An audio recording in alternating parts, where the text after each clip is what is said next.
Bonsoir et bienvenue dans Culturel. Comme prévu, on vous remplit l'agenda pour les prochaines semaines. Il va s'en passer des choses en Sarthe. C'est la saison des festivals. Il y en aura pour tous les goûts, du plus classique au plus rock, en passant par les plus jeunes, par des ateliers. Il y en aura un peu partout dans la Sarthe. On en parle avec nos invités tout de suite dans Culturel.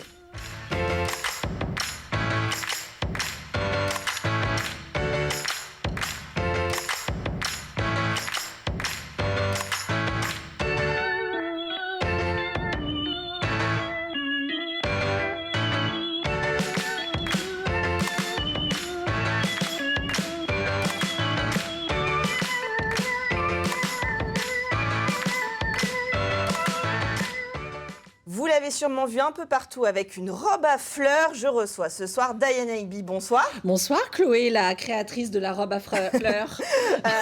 On va parler donc de Musica, comme vous le voyez derrière moi, avec une belle programmation, notamment un concert en faveur de Tarmac. Et j'ai le plaisir de recevoir Yves Vrouw. Bonsoir. Bonsoir. Vous venez nous présenter cette soirée. Tout ce festival ne pourrait pas avoir lieu, bien sûr, sans ces bénévoles et ces fameux musicaliens. Et j'en reçois une ce soir, Cécile Combe. Bonsoir. Bonsoir. Et après Musica Le Mans, vous aurez le plaisir de profiter de Musica Malicorne. Et pour en parler, je reçois Laurence Vogue. Bonsoir. Bonsoir. Alors, ce beau plateau Musica pour ceux qui auraient, je ne sais pas, passé leur été ailleurs et dans ces combien déjà 4, 5, 6, 7, 8 dernières années. Qu'est-ce que c'est Musica, Diana ?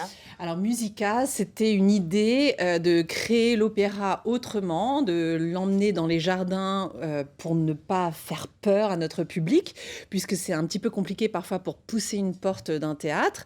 Et un petit peu autrement parce que je suis un peu rock sur les bords. Et l'envie de partager une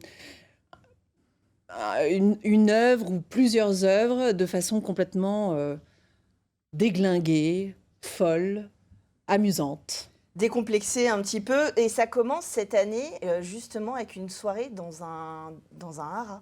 Alors oui, on est au Club Hippique du Mans.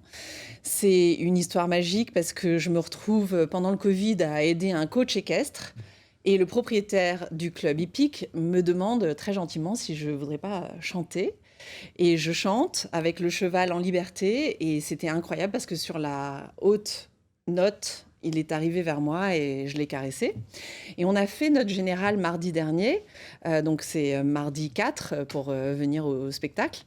Et ce qui est incroyable, c'est qu'avec un autre cheval, exactement la même chose est arrivée. Donc il y a quelque chose avec cette note aiguë qui les invite à venir. Et puis, on a fait des tests. Donc, c'est pas Zingaro, c'est pas de la danse équestre sur de la musique. Mais ce qui est fou, c'est que donc, le deuxième cheval qui est venu, il y a des triolets. Donc, les triolets, c'est ta-ta-ti, ta-ta-ta-ti, ta-ta-ta-ta-ta. Et en fait, à chaque fois que les triolets arrivaient à l'orchestre, les chevaux ont galopé comme ça. Et on est tombé sous le charme. Il y avait quelques personnes privilégiées qui étaient invitées. Et ça va être très poétique et complètement inattendu, complètement improvisé à l'image de Musica, on va dire. Alors, si vous aimez les téléfilms M6 qui finissent bien, où on tombe amoureux d'un cheval sur de la musique, vous allez le 4 juillet au Club Hippique du Mans à Changer. Le mercredi, on a le plaisir d'écouter des valses viennoises. C'est une soirée en faveur de Tarmac. On recommence cette année cette soirée avec Musica, une soirée caritative pour votre association, Yves. Oui, c'est la deuxième fois et ça a bien marché l'année dernière, donc ça devrait pareil. Hier, j'étais d'ailleurs aux répétitions au conservatoire. À mon avis, ils sont déjà presque au top. Alors, on va découvrir des valses viennoises. Vous pourrez danser, si vous le souhaitez, dans le parc de Tessé autour du Sablier. L'entrée pour ce concert, il est en faveur de votre association. Tarmac aide les plus démunis. Est-ce que vous pouvez nous en dire un peu plus ? On aide toute forme de précarité. Donc, que ce soit des personnes isolées, des personnes en famille, français ou étrangers, tout ce genre de choses, tous les précaires qu'on peut appeler ainsi, aussi bien physiquement que moralement, parce qu'il y a tout la partie psychiatrique qui peut rentrer en ligne de compte. La précarité culturelle aussi, elle existe aussi également. Donc, on accompagne ces personnes-là, on n'est pas là pour les assister. On est là pour les accompagner. Donc, ce genre de concert caritatif nous permet d'avoir des actions d'accompagnement diverses et variées. Et c'est important, c'est des valeurs à partager aussi, d'ouvrir ce festival et d'en faire profiter des structures locales. C'était important pour la musique municipale du Mans d'avoir un sens à ce qu'ils font. C'est une chose de faire de la culture et d'amener le beau au sein des communautés. Et là, il y a quelque chose encore plus puissant parce qu'ils sont là pour aider une œuvre qui aide. Et ça, c'est très fort. Il y a un côté très altruiste dans la démarche et je les admire beaucoup de ce qu'ils font parce qu'ils participent aussi financièrement au projet. Alors ça, c'est pour le mercredi. Le jeudi, c'est un partenariat avec les soirs d'été. Alors là, c'est les soirs d'été. Donc Stéphane Le Foll et son équipe nous offrent à la communauté du Mans donc, les jardins de la cathédrale qui sont toujours fermés jusqu'à nouvel ordre, on va dire. Mais là, pour Musica, on peut aller au jardin de la cathédrale. L'année dernière, on avait fait le record d'une ouverture de soir d'été. C'était 340 personnes. Et il y avait des personnes qui attendaient pour essayer de rentrer. Donc, on espère la même chose cette année. Et c'est offert. Donc, les personnes peuvent venir écouter du lyrique à 18h30. Oui, c'est ça. C'est un petit peu plus tôt que les autres concerts. Et puis après, on a, entre guillemets, les classiques qui ne le sont pas de Musica. Pour le week-end, à partir du vendredi, c'est Roméo et Juliette, mais des Roméo et des Juliette. C'est ça. En fait, Bellini, son Roméo est une femme. Gounod, son Roméo est un homme. Et après, on a West Side Story, qui est tiré de l'œuvre de Shakespeare. Et donc, c'est Roméo et Juliette, sauf qu'ils s'appellent Tony et Maria. Et ce sont des œuvres emblématiques du répertoire et des artistes merveilleux qui vont enjoliver tout ça avec leur belle voix. Une programmation avec comme ça des envies d'ouverture vers tous les publics. C'est un petit peu la promesse de ce festival, Cécile Combe, de venir en tant que public comme ça et de découvrir ou redécouvrir l'opéra un peu autrement.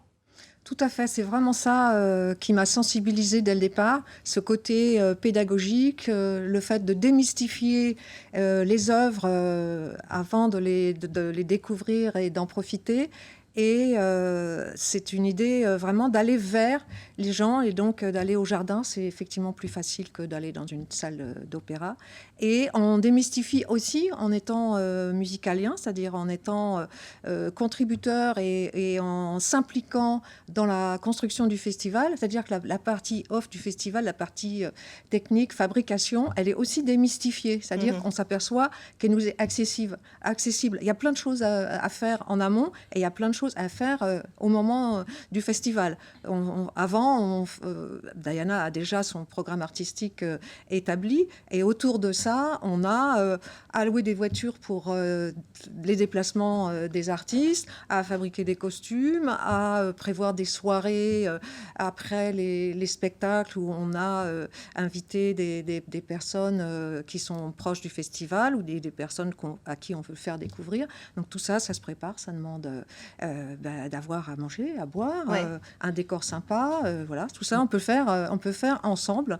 Donc et ça nous permet aussi d'approcher les artistes, c'est ça, d'être au plus proche des artistes, des professionnels, de les humaniser et ne pas les idéaliser comme des personnes inaccessibles. Et ça, c'est une expérience que tout le monde peut faire à partir du moment où on en a envie et on se fait confiance sur le fait que c'est extrêmement simple. Donc c'est très enrichissant et on peut en parler autour de nous et donner envie à d'autres de s'approcher de cette manière-là. Alors en tout cas, c'est une nécessité d'avoir des bénévoles pour préparer les festivals. On en parle souvent sur le plateau de Culturel et Musica en fait partie, bien évidemment. Donc n'oubliez pas quand des gens vous attardent pour vous distribuer des prospectus pour tel ou tel festival, il y a besoin et c'est des gens avec qui vous pouvez discuter de la programmation. Roméo et Juliette, le samedi, c'est les Noces de Figaro. Et ce que je trouve toujours incroyable avec Musica, depuis maintenant 8 ans. On fait des opéras depuis 2019. Et ce qui est incroyable, c'est que les best-sellers sont les œuvres les plus longues. Donc, quand certaines personnes me disent « Oui, mais l'opéra, c'est long, on ne sait pas si on va comprendre ». Et je suis fascinée par ça à chaque fois, que ce soit donc cette année la Traviata à Malicorne ou les Noces de Figaro cette année ou Thaïs. C'est ça qui intéresse le plus les Sartois. Et j'en suis ravie. Alors, les Noces de Figaro pour le samedi et Thaïs pour le dimanche. Les 2 concerts qui se remplissent, comme vous le disiez. Alors, si c'est pas à TC, en cas d'intempérie, même si on compte sur notre soleil sartois, bien évidemment, au lycée Montesquieu à la chapelle de l'Oratoire. Tout à fait. Bon, mais il fera beau. La grenouille a dit qu'il faisait beau. Ouais, Pour l'instant, ils annoncent beau. Ouais, et puis depuis que Tarmac est là, il a fait beau. Donc voilà, on va se dire on continue. On continue. Ça, c'est pour la programmation au Mans, donc ça commence mardi prochain. Et puis après, on va à Malicorne-sur-Sarthe et on commence avec une soirée française le 13 juillet, qui se finira la soirée par un feu d'artifice. Oui, c'est ça. C'est-à-dire que Musica Malicorne, c'est la 3e année maintenant déjà. Et donc, on a choisi cette année, puisque ça tombe le week-end du 14 juillet, qui est un week-end prolongé, c'est une aubaine pour tout le monde de venir voir des spectacles. Et donc, on commence le 13 juillet, le soir à 21h, par une soirée française, opéra et opérette française, dans le grand hall du château. Et c'est vrai que traditionnellement, le feu d'artifice de Malicorne est tiré devant le château, ce qui fait qu'on peut terminer la soirée avec le feu d'artifice, donc ça va être une belle soirée. Alors là aussi, c'est le plaisir de mêler culture patrimoine et musique, puisque vous accueillez dans votre château, le château de Malicorne, avec ce grand hall. C'est un château qui se visite l'été, et là, vous lui redonnez la splendeur originelle, on va dire, d'accueillir des spectacles et de participer à la vie culturelle locale. Oui, c'est ça. C'est-à-dire que nous, on est dans ce château depuis quelques années, on y fait des travaux. Alors là, on a des gros travaux qui s'annoncent pour les pièces du rez-de-chaussée qui sont inscrites au patrimoine supplémentaire des monuments historiques.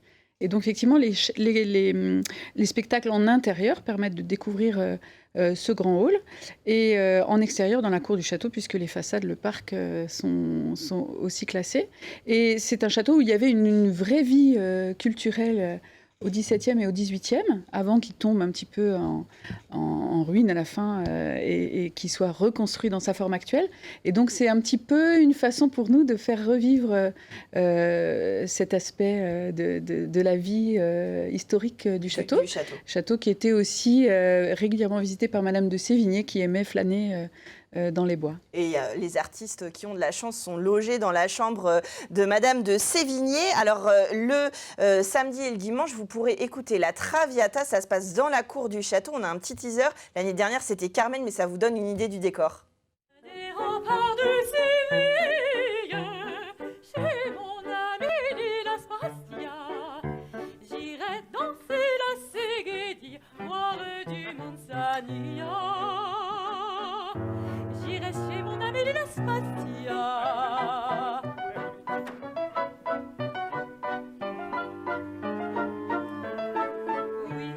Alors, on voit là les images de Carmen l'année dernière. Cette fois, c'est la Traviata avec un orchestre, des solistes. Cette œuvre, c'est vous, c'est Diana qui l'avez choisie. Comment vous avez...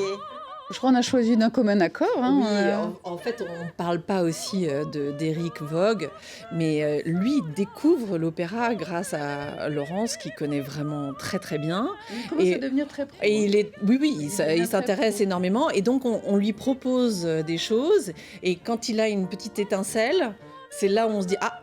ça y est, c'est celui-là. Donc on teste un petit peu. Et ce que Laurence ne dit pas, c'est que c'est elle qui fait tous les costumes. Donc tous les costumes que vous avez vus sur scène, c'est elle et des bénévoles. On est 5 ou 6. Voilà, 5 ou 6, qui sont du coin. Et on parle des bénévoles pour Musica Allemand, mais on a aussi besoin beaucoup de bénévoles à Musica Malicorne. Donc, si ça vous intéresse de participer à l'aventure, ça nous intéresse, nous aussi. Mais c'est vrai que la Traviata, c'est une œuvre emblématique. Et Sabine Revaud-Dallon, qui est une habituée de Musica, on voulait lui réserver une place importante. Et on voulait aussi que les fans, parce qu'elle a quand même beaucoup de fans, elle se fait reconnaître quand elle dont marche. Maintenant des fans sartois, parce que depuis les 8 années Musica... on la reconnaît dans la rue, et donc on voulait que les gens se déplacent pour aller voir Sabine. C'est pour ça que cette année, elle n'est pas... Et puis elle est occupée aussi, mais elle n'est pas musicalement. Alors, il y a Sabine dans les rôles titres. On va retrouver aussi... Claire-Élie Tenay, Claire-Élie Tenay, qui joue Thaïs, et elle était notre talent Musica 2018. On a des talents musicaux maintenant assez régulièrement. Cette année, il y en a 4 qui ont été choisis par concours. Et là, Claire Ellie, elle va chanter Thaïs magnifiquement. En plus, elle fait 1m75, elle est sublime. Bon, elle a eu beaucoup de succès Dans Carmen. Dans Carmen, oui. Ah, mais dans Carmen, elle était époustouflante. Et c'est vrai que j'aime bien avoir Claire Ellie sur scène parce que elle a tout. Elle a la voix, elle a la présence, elle fait du cinéma. Elle est une vraie artiste. Et c'est aussi important pour moi, en tant que directrice artistique, d'aller dans tout ce qui est littérature. C'est pour ça qu'on a choisi Shakespeare. C'est pour ça qu'on a Beaumarchais. C'est pour ça que Thaïs, c'est un roman. La Traviata, c'est la Dame aux camélias.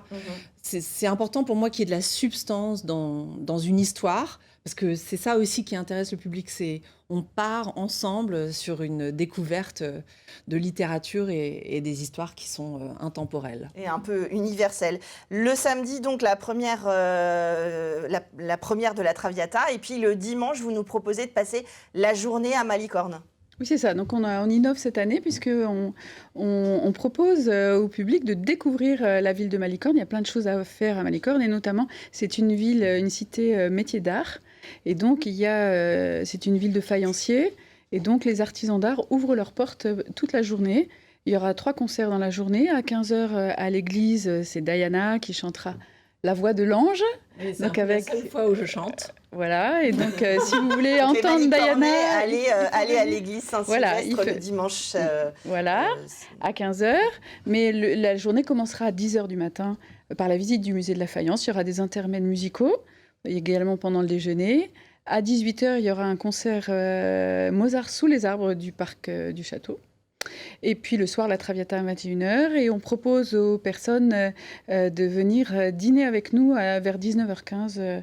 Les personnes qui profitent de cette journée, de venir profiter du parc.